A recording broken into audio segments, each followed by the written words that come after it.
And there's a lot of confusion sometimes between a watch and a warning. We've been seeing some of this severe weather pop up here lately. So let's just give you a reminder, a rundown. Right now we are in a tornado watch. Basically, for a tornado watch, you want to be prepared. It just means that conditions are favorable for severe weather. It doesn't even mean that it's happening right now. It just means the stage is set, so to speak, or we have all of the ingredients for a severe thunderstorm or tornado to pop up. So again, that's what we're in right now, is a watch. A warning is the next level. That's when we actually have a storm that is producing conditions that look like there's either a tornado attached to it or damaging winds or hail.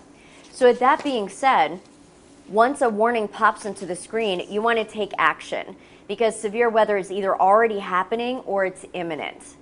Now, always you want to stay alert, and especially with the Storm Teammate weather app on days like today, because you will get those notifications of watches and warnings. And especially if you see a warning, you want to tune in with us because we can walk you through the warning and let you know if that storm is actually producing damage on the ground and where it's doing that. Yeah, and if there is a tornado warning that's issued for your area, just some general safety tips for you. We're heading into severe weather season, so these are the things we like to remind you of each year. You want to take shelter in the basement or the lowest level of your house, and just make sure that you're staying away from those windows. If you can get under a sturdy object, that helps. Just cover your head with something like a pillow or a blanket. Most of the injuries in severe storms are caused by debris that end up making contact with a person. So as much protection as you can offer your head and the rest of your body, that's going to be the best thing to do. But again, just make sure you get to that lowest level and make sure you're away from any windows if a tornado warning or a severe thunderstorm warning is issued for your area. Yeah, all good things to keep in mind, especially considering that West Michigan hasn't had a lot of severe weather in the last 2 years.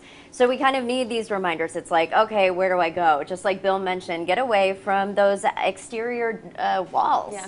We saw pictures from the Chicagoland area from last week where tree branches were thrown into some of those exterior walls. So if you can just put some space and just know that today is one of those days that you have to stay extra weather aware, it's a good thing. It is a good thing. And thankfully it looks like the threat of severe weather will be winding down after dark. I know it's always so hard when we have these severe storms and tornado warnings when people are asleep and they're not tuning into Facebook Live, they're not watching a local channel or even checking their phone. So it does look like the threat of severe weather will be winding down here as we get past dark, but for the next several hours we'll be tracking to see if those ingredients come together to give us any warnings.